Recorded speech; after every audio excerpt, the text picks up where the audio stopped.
Assalamualaikum warahmatullahi wabarakatuh. Salam penggerak. Perkenalkan, nama saya Supratno, CGP 11 dari SDN Kemutuk Kabupaten Magelang. Di sini saya akan melakukan praobservasi untuk aksi nyata 2.3 coaching supervisi akademik. Di sini sudah ada rekan saya, Ibu Ainun Andriani, SPD. Selamat siang, Bu Ainun. Selamat siang, Pak Prat. Gimana kabarnya, Bu? Alhamdulillah baik. Bagaimana dengan Pak Prat? Alhamdulillah sehat, Bu. Jadi begini, Bu, tujuan saya akan melakukan observasi ini nanti saat kegiatan pembelajaran di kelas, Ibu Ainun lebih siap, kemudian lebih percaya diri gitu, Bu. Yang akan saya tanyakan yang pertama adalah untuk tujuan pembelajaran itu yang ingin dicapai Ibu dalam kegiatan pembelajaran ini apa? Kalau untuk tujuan pembelajaran tentunya akan saya sesuaikan dengan CP, sehingga tujuan pembelajaran yang ingin saya capai yaitu yang pertama, diharapkan nanti peserta didik itu dapat mengidentifikasi berbagai sistem pernapasan yang ada di manusia. Selanjutnya nanti peserta didik juga diharapkan dapat merefleksi pentingnya menjaga kesehatan organ pernapasan.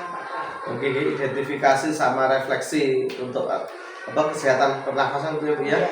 Kemudian untuk area pengembangan keterampilan murid itu yang diinginkan dari Ibu itu yang dikembangkan apa? Ada dua pengembangan aspek. Yang pertama yaitu saya akan berfokus pada pengembangan aspek kognitif, di mana nanti untuk pengetahuan peserta didik tentang macam-macam sistem pernapasan. Selanjutnya adalah fokus pada aspek pengembangan keterampilan, di mana nanti peserta didik itu akan apakah dia terampil dalam mengidentifikasi atau nanti mendeskripsikan sistem pernapasan yang ada di manusia. Berarti ada kognitifnya ada, kemudian keterampilannya juga ada ini. Iya. Jadi ini untuk model pembelajarannya gitu. Untuk model pembelajaran itu nanti yang digunakan Ibu apa?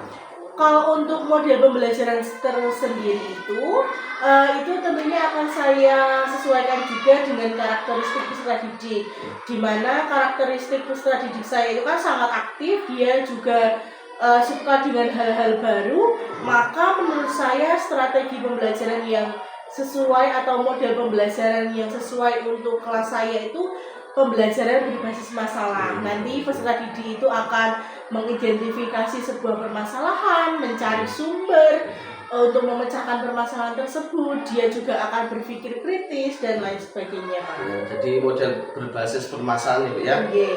Kemudian untuk strategi pembelajaran, nanti strateginya yang diinginkan Ibu gimana? Tentunya untuk strategi pembelajarannya itu sesuai dengan kurikulum yang diimplementasikan di kelas 5, yaitu kurikulum merdeka. Sehingga untuk strateginya tentunya saya akan menggunakan pembelajaran yang berdiferensiasi, Pak. Oke, berarti pembelajaran berdiferensiasi gitu ya. Nah, ini untuk penilaiannya nanti bagaimana cara penilaiannya?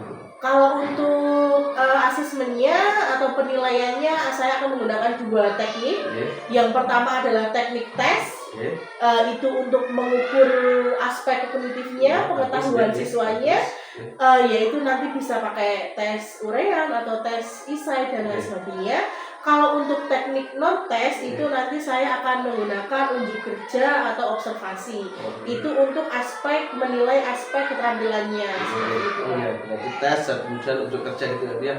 Iya, ini Ibu, untuk sasaran kelasnya kelas berapa Ibu yang sesuai dengan kelas yang saya ampu saat ini, yaitu kelas 5, Pak. Oh, kelas 5 itu waktunya hari apa, Bu? Kalau untuk pelaksanaannya kemungkinan bulan depan ya, Pak. Mungkin hari Kamis. Oke. Waktunya jam berapa, Bu? Kalau lebih efektifnya mungkin pagi ya, Pak, biar anak-anak juga masih fresh, masih bersemangat. 1-2 gitu ya, Bu ya. Okay. Ya gitu, Bu. Terima kasih Ibu. Hanya itu yang ingin saya tahu tentang observasi. Nah, nanti kegiatan Ibu saat pembelajaran nanti akan saya observasi, Bu ya. semoga dari yang sudah kita bicarakan ini nanti saat pembelajaran Ibu sudah bisa menyesuaikan tadi tujuannya apa, area model strateginya sampai nanti ke penilaian dan refleksinya nanti gitu Ibu ya. Gitu aja Bu dari saya ucapkan terima kasih Bu. Iya, terima kasih. Demikian tadi saya telah melakukan praobservasi dengan Ibu Ainun Andriani. Dari saya cukup sekian. Assalamualaikum warahmatullahi wabarakatuh. Salam bergerak. Assalamualaikum warahmatullahi wabarakatuh. Waalaikumsalam warahmatullahi wabarakatuh. Apa kabar hari ini? Baik. Alhamdulillah, sebelum memulai pembelajaran, alangkah lebih baiknya kita berdoa terlebih dahulu. Tadi yang berangkat paling awal siapa? Yang berangkat pertama kali masuk kelas. Oke, Mas Bayu, silakan Mas Bayu memimpin doa pada hari ini. Berdoa mulai.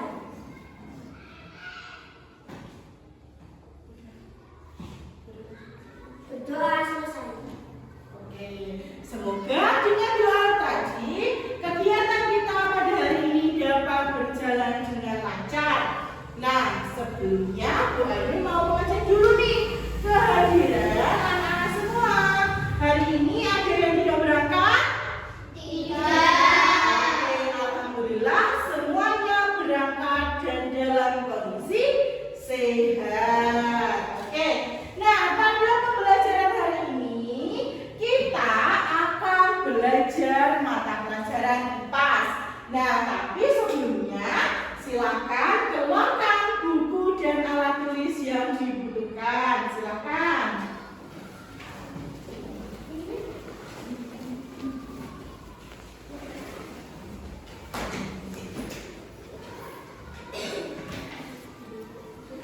Sudah semua? Oke, hari ini kita akan belajar mata pelajaran IPAS pada bab 5, yaitu bagaimana kita tumbuh dan berkembang. Nah, diharapkan anak-anak dapat mendefinisikan berbagai sistem pencernaan yang ada di dalam diri manusia. Nah, sudah siap anak-anak? Siap. Oke, menuju pembelajaran. Sebelumnya Bu Ani mau tanya nih sama kalian, Mas Iban. Bu Ani mau tanya, kenapa ya manusia itu membutuhkan makan dan minum? Kenapa? Ada yang tahu? Agar apa? Kenapa manusia itu butuh makan dan minum? Agar apa? Apa? Iya, bisa hidup tanpa Agar bisa hidup dengan sehat. Karena dengan makanan yang sehat dan bergizi akan memenuhi kebutuhan nutrisi yang ada di dalam tubuh. Apa yang terjadi apabila kita tidak makan dan minum? Ayo, apa yang terjadi ya kira-kira? Sakit, lemas, lesu. Coba hari ini yang nggak sarapan siapa? Gimana? Lemas nggak? Ya sedikit lemas. Oke, kita lanjut ya. Nah, coba perhatikan gambar yang ada di papan tulis. Ini adalah sistem organ pencernaan. Ternyata makanan yang kita makan itu dicerna pertama oleh mana? Mulut. Dari mulut masuk ke mana? Tenggorokan.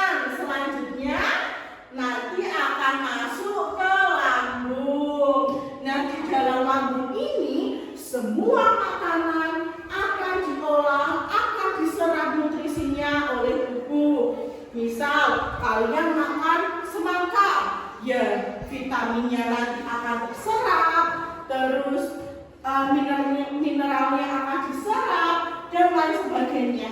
Lalu ampasnya kemana? Ampasnya nanti akan berada di usus. Nah, di usus ini akan dilakukan pembusukan. Jadi sampah-sampah hasil makanan yang kita konsumsi itu akan dibusukkan di dalam usus. Lalu selanjutnya akan dibuang melalui anus, gitu ya. Oke, nah di dalam mulut ini ada juga fungsinya. Fungsinya itu di dalam mulut itu kita biasanya mengunyah makanan. Nah, mengunyah makanan selama berapa kali? Ayo, kalian kalau makan dikunyah berapa kali? 3 kali. Waduh, kalau cuma 3 kali kasihan lambungnya karena makanannya itu masih kasar. Umumnya agar kesehatan organ pencernaan juga sehat, kita itu minimal 32 kali kunyah. Jadi biar halus, agar nanti sampai lambung itu mudah dicerna. Coba kalau kalian cuma ngunyahnya 3 kali, serat enggak di tenggorokan? Oke, gitu ya. Selanjutnya tadi ini ada kerongkongan, fungsinya itu apa gitu ya, sampai anus. Nah, selanjutnya mengapa ya nih? Coba perhatikan gambar yang ada di sini. Ini adalah contoh makanan sehat. Ada apa aja? Nasi,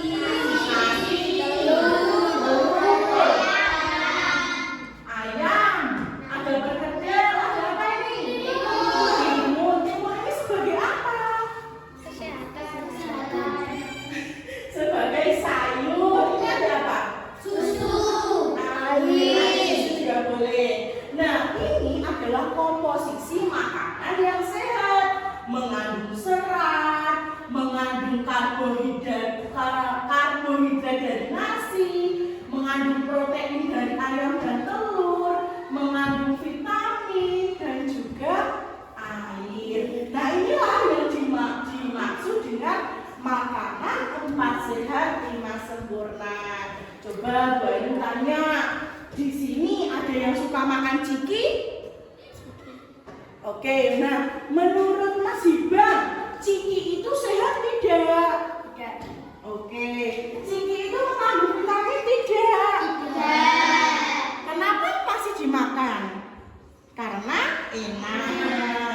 Nah, kadang memang banyak makanan yang enak itu tidak mengandung vitamin, sehingga jika kita mengkonsumsi itu secara terus-menerus, maka kebutuhan nutrisi yang ada di dalam tubuh itu tidak terpenuhi, gitu ya. Nah, ternyata ada fungsi masing-masing loh. Protein itu fungsinya untuk apa? Karbohidrat dan lain sebagainya. Sepertinya sudah ngantuk ya. Oke, sekarang kita akan melakukan ice breaking ya. Coba. Kalau Bu Ainun, Bu Ainun akan menggunakan botol ini. Nanti yang mendapatkan angka kelipatan 3 bilang dot, oke? Nih misal 1, 2, misal 3, 4, 5, terus dot, karena 6 itu kelipatan dari 3. Paham? Oke, coba dari sini ya, nggak usah diambil ya. Nah, dari sini mulai dari angka 7, 7, 6, 8, 9, dot, gitu ya. Terus 10, 11, dot, 13, 14, dot, dot, 16, 17, dot. dot. Terlihat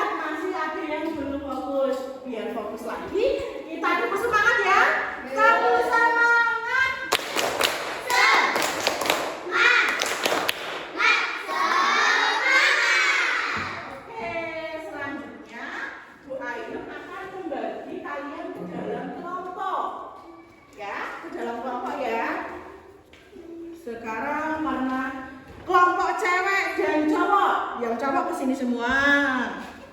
Mas Reza sini. Mas Yusuf sini. Mbak Dian di belakang situ. Nah, selanjutnya Bu Eni akan memberikan lembar kerja. Silakan kalian isi ya. Caranya, nih, nutrisi yang dibutuhkan manusia apa aja? Serat, karbohidrat, vitamin dan lain-lain kalian tulis. Lalu fungsinya untuk apa? Kalian tulis juga di sini ya. Oke. Nah, untuk mencari informasi mengenai penyelesaian ini, kalian bisa menanyakan, bisa membuka buku, menanyakan kepada ibu guru atau juga pergi ke perpustakaan. Oke? Silakan dikerjakan.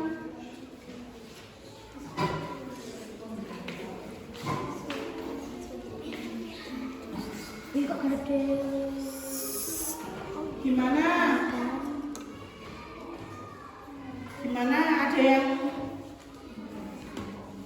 Gimana? Ada yang kesulitan? Ada yang kesulitan? Sudah? Oke, sudah. Nah, selanjutnya Bu Ainun, mari kita presentasikan hasil dari kerja kelompok. Ada yang mau mempresentasikannya di depan kelas?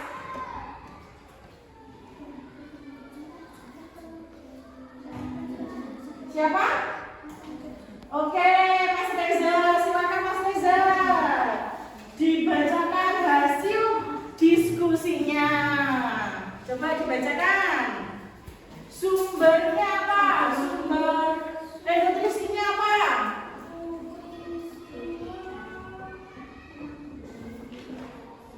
Apa?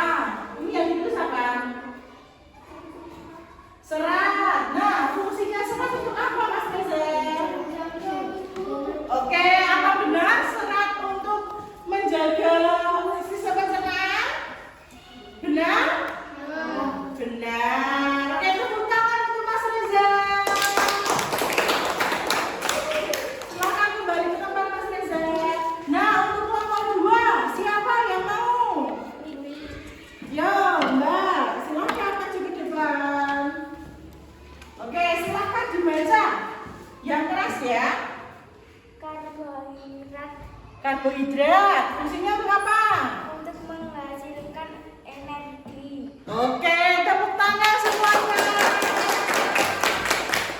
Oke, terima kasih. Nah, itu dia nutrisi yang ada di dalam makanan. Ternyata banyak sekali ya nutrisi yang terkandung di dalam makanan. Ada karbohidrat, apalagi? Serat, terus vitamin, terus protein, terus apa lagi? Air atau mineral. Nah, silakan sekarang kembali ke tempat duduknya masing-masing. Oke, nah alhamdulillah kita sudah melaksanakan pembelajaran. Bu Anu mau tanya nih, coba ya. Apa sih fungsinya, fungsi dari protein? Ada yang tahu? Ada yang tahu fungsinya protein untuk apa? Yang dibutuhkan untuk pertumbuhan dan perbaikan dalam perbaikan tubuh. Nah, tepuk tangan semuanya. Nah, jadi itu adalah fungsi dari protein. Kalau Bu Ainun tanya fungsi dari serat, Mas Reza, apa fungsi serat?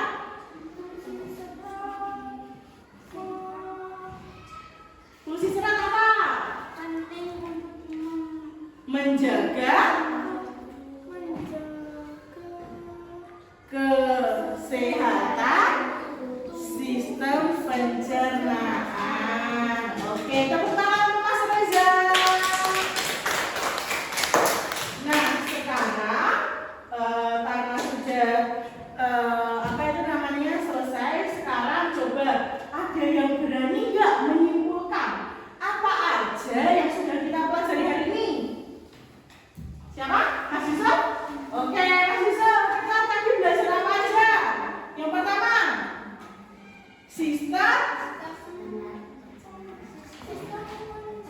Pencernaan. Pinter apa? Ada apa aja sistem pencernaan?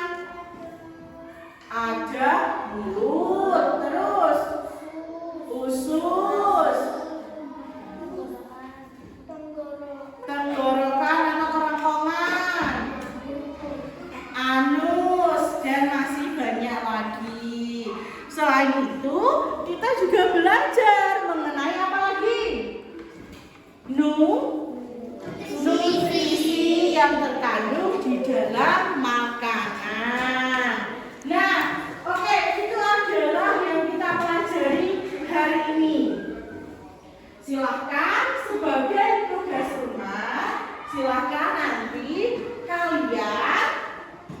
kalian susun menu apa aja yang baik dikonsumsi oleh manusia. Misal nasi, sayurnya pakai apa, terus lauknya apa, gitu ya. Paham? Oke, kemudian dari Bu Ainun habis ini istirahat dan jangan lupa pilih makanan-makanan yang bernutrisi ya. Mulai dari akhir, sebelum akhiri kita berdoa terlebih dahulu. Yuk sekarang yang cewek, siapa yang berani memimpin doa?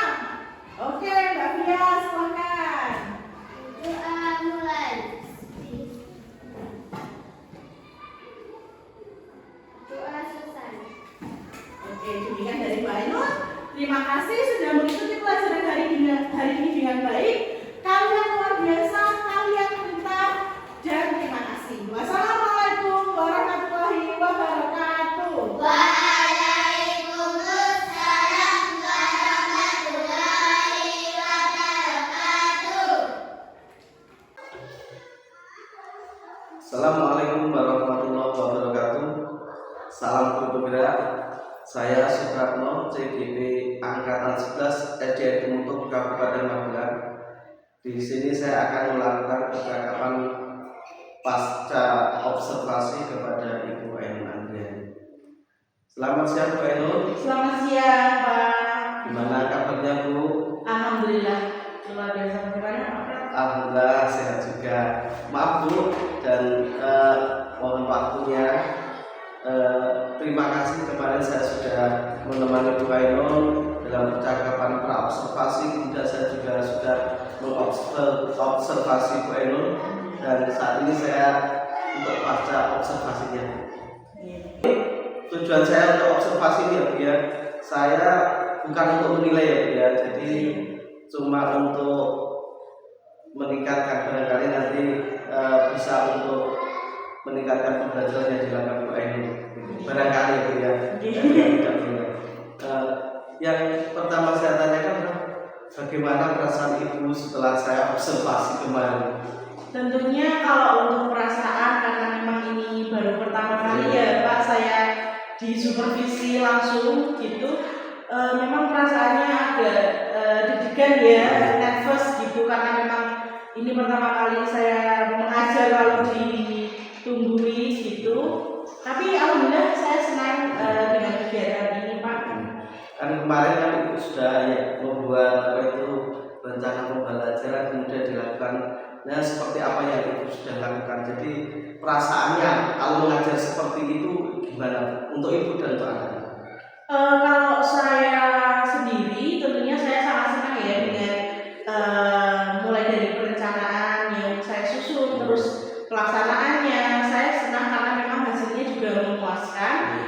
Untuk anak-anak juga dia merasa gembira karena memang ini ada sesuatu hal yang baru bagi mereka dengan pembelajaran yang mengaktifkan peserta didik gitu Pak. Kalau karena memang kemarin kan saya waktu praobservasi saya bilang sama Bapak kalau memang dalam pembelajaran ini saya memilih strategi BBM. Nah, alhamdulillah dalam pelaksanaannya menghasilkan hasil yang maksimal, tujuan pembelajaran tercapai, terus anak-anak juga antusias mulai dari pembukaan, terus pada kegiatan inti anak-anak menganalisis permasalahan, mencari jawaban,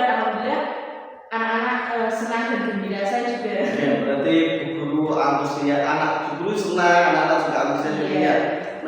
Nah, dalam pembelajaran kemarin yang Ibu lakukan itu kira-kira ada hambatan enggak? Tentunya hambatan itu pasti ada ya Pak, karena memang namanya strategi pembelajaran itu kan tidak ada yang benar-benar perfect terus nggak ada kekurangan. Kalau saya kemarin mengamati hambatan yang saya alami itu pertama ketika anak itu kan karakteristik anak berbeda-beda ya Pak.